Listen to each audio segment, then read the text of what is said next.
O Cavaleiro dos Sete Reinos, George R. Martin. Já tinha lido, reli por causa da série da HBO, para fazer esse vídeo. E o Martin aqui, ele oferece uma história... Se as Crônicas de Gelo e Fogo, nota 10 ou 9.5, porque não está terminada, aqui temos um 7, quase 8, um 7.8, pode dizer assim. É mais leve, você se afeiçoa ao Egg, né? São dois personagens que você, o Dunk, ou Sir Duncan, o Alto, e vai contando a história de um cavaleiro andante, tanto que vão ser 3 temporadas, são 3 contos. Nós temos o primeiro que é o Cavaleiro Andante, a Espada Juramentada e o Cavaleiro Misterioso. Ah, qual desses são melhores? Então são 3 anos, né? Olha, a Espada Juramentada eu achei melhor, que é o segundo. Porque tem o drama, você realmente tem um cavaleiro fazendo o que é o certo. Mas o Cavaleiro Andante apresenta um personagem que você fica com raiva do Duncan, tá? Do Dunk, porque, olha, você está sacrificando um cavaleiro, um, vamos colocar, pode colocar um cavalo por um rei, e um baita rei, né? Que acaba sendo o tio do Egg, que você fica é fã dele, e o irmão acaba matando. Mas tem trama, tá? Mas assim, o mais bem desenvolvido acaba sendo o primeiro. Hum? Mas são leves, você não se arrepende, dá vontade de ler mais. Se tivesse um quarto conto, quinto. E a questão é, se não fosse as Crônicas de Gelo e Fogo, esse livro seria emblemático? Não, não seria. Passaria batido entre tantos outros de fantasia. Mas a questão é que é. E como spin-off funciona muito bem. É porque nós estamos criando uma pressão aqui no Martin, do tipo, termina o 6º livro e gera essas reflexões, né? Até mesmo por mim. Falando, poxa, olha só, Martin, você não quer ser imortal? O alvo não é ser esse? Faz os 7 livros. Mas eu acho que não vai dar tempo, gente. Acho que dá tempo pro 6º. Ele vai estar com 70 e poucos anos, né? Todo mundo tá falando isso. Inclusive, isso incomoda. E o Martin, ele fez um estilo, ele fez algo novo. E algo novo é tão raro que muita gente fala que é impossível fazer. Mas não é impossível. Dá para se fazer sim, só que é bem difícil. Bem difícil. Tanto que a maioria acaba confundindo. A capa é linda, tá? Essa versão aqui tá difícil de se achar. A Leia lançou depois uma com capa dura e tudo mais, mas essa aqui tá ficando complicadinha. E vale também já para o sucesso da série fazer uma republicação, né? Mas a editora não é boba, ela vai lançar assim, com certeza. Daqui a pouco tá tendo uma enxurrada. Aí tem que ver contrato, como é que é, mas isso aqui não se perde, é igual Harry Potter, né? É uma mina de ouro. E o que que acontece? A gente faz essa pressão no Martin, né? E do tipo, ó, termina aí, faz o 6º livro e vamos ver o que que é justo nessa cobrança e o que que acaba sendo injusto. E eu tava falando até por mim, do tipo, poxa, o que você entregou até agora não fica acima da média, não fica emblemático? Então o leitor, ele acaba, o fã, ele fica um pouco como torcida. A torcida não pensa, quer saber o resultado, do tipo, não quero saber se você tem problema de saúde, eu quero que você entregue, você não fez amar? Então eu vou fazer, faz odiar também muito fácil. E ele ficou refém da própria armadilha. Porque o Mate, o que, que ele faz? Ele, ele é como se fosse pôquer. Ele vai fazendo apostas dobrando, do tipo, olha, você está aqui, é isso que você quer, o final feliz. Eu vou desfazer e eu vou dobrar a aposta e vou oferecer algo ainda melhor, mais surpreendente. Aí você, aí foi fazendo uma bola de neve. Quando teve a série, e ele acabou sendo o grande vilão da série, porque os produtores não são os culpados. Até pensa, né? Tipo, como é que vocês aprovaram um final bosta desse? Que frustrou todo mundo. Aí. Tem gente que não. Vale a pena pela jornada, pelo caminho. E foi a série melhor desenvolvida, né? Do mundo, o sucesso mundial. Então, é um jogo pra gente grande, né? Não dá pra errar ali. E aí que eu entro no Cavaleiro dos Sete Reinos, do tipo, com menos pretensões, também pegando o público, mas não vai ter erro, tá? Não tem como escorregar. Ah, na verdade escorregou um pouco, né? A abertura ali colocou fezes ao invés disso. Eu falei, opa, eu entendi a proposta, tá? Eu entendi o que você quer fazer. Você quer fazer uma ruptura. Falar, gente, ali é épico, aqui é um cavaleiro e toma fezes. Só que o que que acontece? Vamos analisar como produto e também como linguagem artística, tá?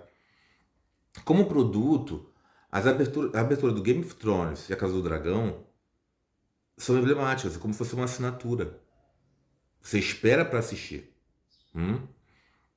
Se você corta aquilo ali, talvez no episódio 2 coloque lá uma abertura, mas você tá dando tá perdendo uma. É como se fosse o filme da Marvel, o pós-crédito.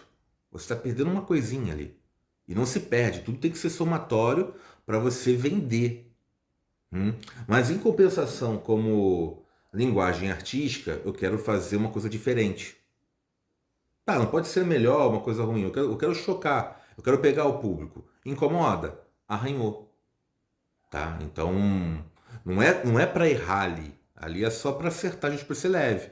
Mas do restante, os atores são perfeitos. Tá? A modificação que foi colocada, que eu tenho que dar uma esticada no chiclete nesses 6 episódios. Apesar que teve 40 minutos, mas cada um vai ter de meia hora. Tem uma adaptação ali. Não tem jeito. Qualquer vídeo que se faça com os personagens vão ter que se adaptar. Porque tem questão de custos. E aí que entra o drama. O Martin, ele começou a Esconde de Fogo para fazer um deboche, né? Ele fazia o roteiro de cinema e não podia ter todos os personagens. Então, sabe uma coisa? Livro eu posso. Eu vou colocar no meu universo sim. E ele não imaginou que iam adaptar aquilo ali. E adaptaram muito bem, como eu falei. Foi a série mundial. Só que o que faltou é porque ele tem a limitação de escrever lento.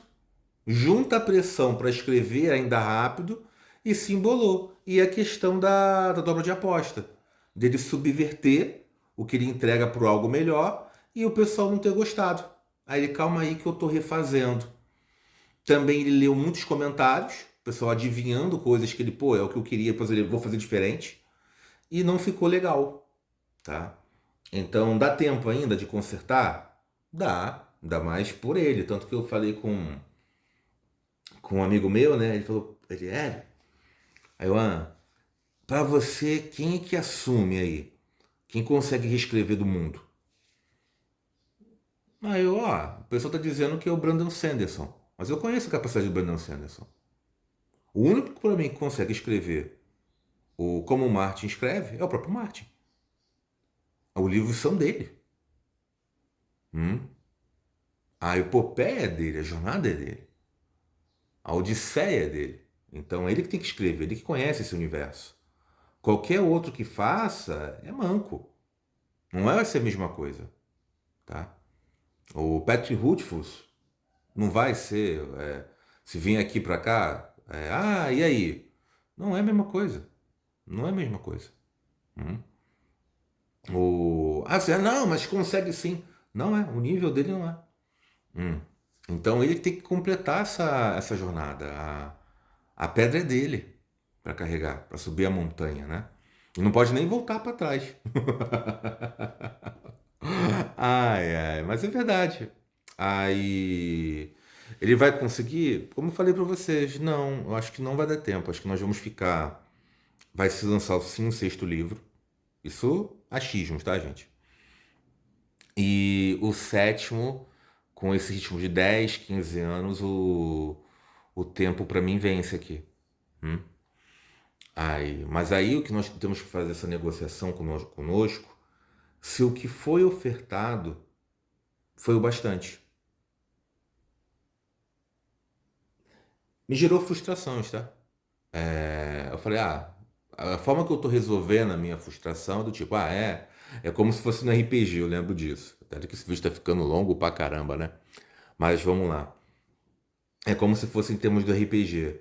Eu falei, eu tive mestres ruins, então eu vou virar um mestre melhor. Acho que todo mestre nasce assim, né? De jogadores de RPG. E pra mim, na questão de fantasia, Eu falei, eu vou escrever os meus livros e não vou cometer o mesmo erro. Entendeu? Claro que eu tô tendo atraso, tô fazendo um quadrinho, fiz lá o de crônicas, né? Vale até a pena mencionar aqui, ó.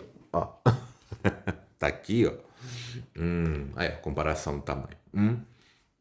Fiz lá o de poesia, mas eu vou ter que sentar a bunda na cadeira e sair de mim ali o livro de fantasia.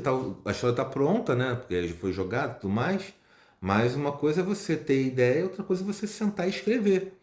Tanto que vocês que têm essa história também, vão escrever, tá? Não deixa não. Tá ajudando o concorrente? Tô sim. Até porque a briga é voraz em termos da cultura, né? Até se você assiste um canal. Ih, gente, esqueci de novo. Curtam e compartilhem.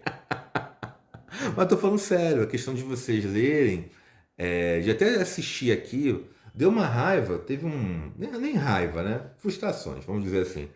Aí teve um menino lá com seguidores que eu conversei. Ele, aí, pô, tem tantos seguidores. Aí eu, poxa, tá bem melhor que o meu. Aí, mas o que que. Aí, mas o conteúdo não.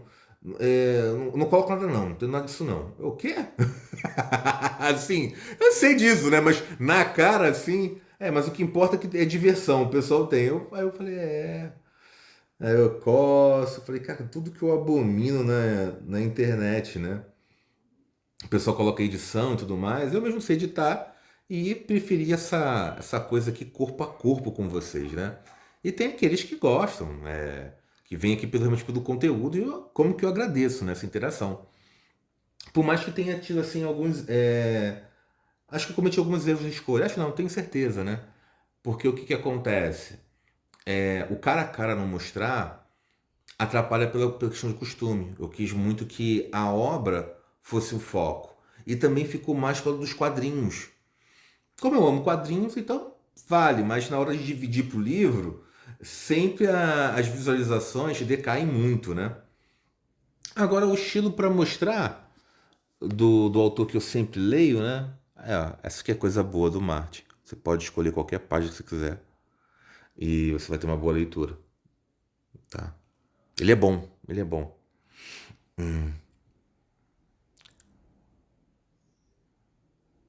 Ousa apelar para mim em nome do Tiado? As narinas dela se abriram. Retire-se de fosso gelado, Sir. Imediatamente. Eu nunca pretendi. Tá, vale a pena voltar, vale a pena voltar. Adorei essa personagem, torci pra ele ficar como casal. O que você tá falando? É a viúva, né? Vocês vão, quando chegar. Nossa, vai demorar pra vocês verem, né? Ó. O dragão negro.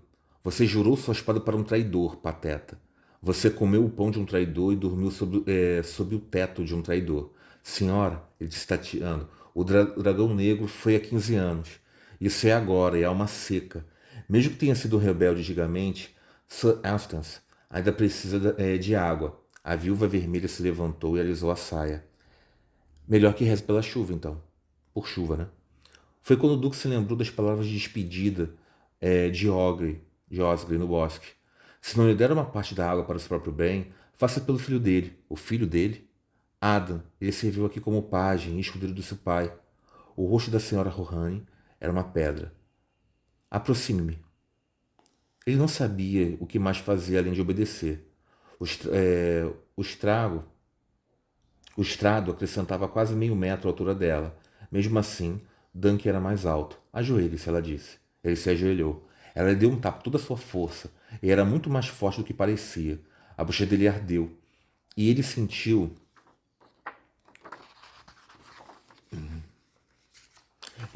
gosto de sangue na boca, de um lábio cortado, mas ela não o machucou de verdade. Por um momento, tudo que Dunk podia pensar foi para agarrá-la pela longa trança ruiva, colocá-la no colo e lhe dar uns tapas no traseiro, como alguém faria com uma criança mimada. Se eu fizer isso, no entanto, ela vai gritar, e 20 cavaleiros estarão aqui para me matar. Ousa dizer para mim, em nome de Adam, as janelas dela se abriram. Retire-se de força gelado, Sir. Imediatamente. Eu nunca pretendi, vá. Ou eu encontrarei um saco grande bastante para você e eu mesmo o costurarei. Diga para Sir Eustace, Eustácio, eu acho, para me trazer bens do escudo marrom pela manhã, ou mesmo irei atrás dele com fogo de espada. Aqui, o Martin ele vai seguindo uma cartilha. O vilão cheira mal, a aparência dele é desagradável. Nós temos a jornada do herói. O Sir Duncan é um cavaleiro realmente, um espírito cavaleiro, só que no mundo que não, já está se mudando, né? O Westeros acaba punindo muito aqueles que seguem a honra. E ele quis fazer algo mais leve, do tipo, o Egg vê o Duncan como o cavaleiro, como o herói. E ele não é o melhor guerreiro. Ele é alto, tem força sim, mas ele não se destaca entre os, não é os 100 melhores, mas busca fazer sempre o caminho correto. Como o Baelor, o tio lá do, aí vai colocar spoiler, tá? Do Egg morre, acaba sendo uma pena. Mas isso aqui não tem tanto a ver com o estilo que o Martin empenhou nas Crônicas de Gelo e Fogo. É bem diferente, tá? Um é salgado e aqui é doce, vamos dizer assim. Mas eu quero ter aquele agridoce, alguma coisa que tem um pouquinho, tem as lembranças, afinal é o mesmo escritor, é o mesmo universo, só que ele faz realmente uma proposta diferenciada. E como eu falei com vocês, se lançasse outros contos, com certeza, ele falou na entrevista que tinha ideia de 12 contos. Só que, pelo amor aos 7, né? Vai terminar o sexto livro primeiro. Ele tá fazendo. Aí, para oferecer, aí o sexto livro não tem nem tanta pressão quanto vai ser o sétimo. Porque vai ter que dar os desfechos, né? E alguns escritores aí ficam com a vantagem. A J.K. Rowling eu sempre cito, porque os filmes alcançaram os livros, vamos dizer assim, né, no tempo, e ela teve que ultrapassar com os livros para acompanhar esse grande fenômeno que foi o Harry Potter. O Stephen King, ele escreve rápido, muito rápido, ele entrega. Só que o que acontece? Não tem nem como comparar. Eu sei que tem alguns fãs do Stephen King, mas em termos de escrita, eu acho ele um merda. Aí o pessoal, quê? Merda é você!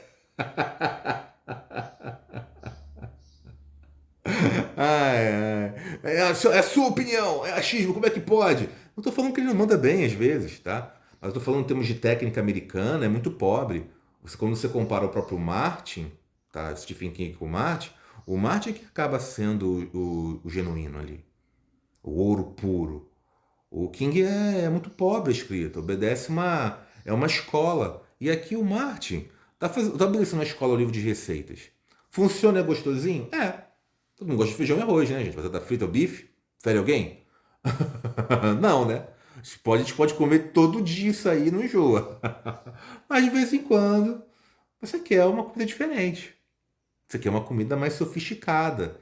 E aí nesse jogo que entra a questão do Martin. A JQ, ela é outra proposta ali.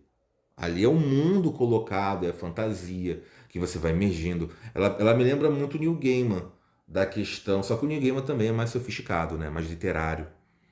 Ali. Mas ele pega. Ela não está criando nada. Ela pega e reimagina e faz realmente um mundo. E é claro que tem alguns acréscimos, sim. A questão das varinhas, a inteligência, o jogo de xadrez que o Dumbledore fez com o Voldemort é uma coisa linda, tá? É linda, aquilo ali não tem na literatura. Isso aí eu já vi em termos de Naruto com questão de luta, questão do Itachi, aquela inteligência. Mas eu gosto muito que foi implementado. Ela usou ali. Então sim, até ela criou algo novo, frente, mas não na questão da fantasia, mas como vencer o inimigo, né? E o Martin ele também fez isso. Mas aqui nos Cavaleiros dos Sete Reinos ele não usa essas artimanhas. É justamente por isso que vai ver com isso que saiu. Menos pressão por ter, né? Aí faz assim a obra. Gente, já estou enrolando já. Fica aqui a resenha e até o próximo vídeo, tá? Fui!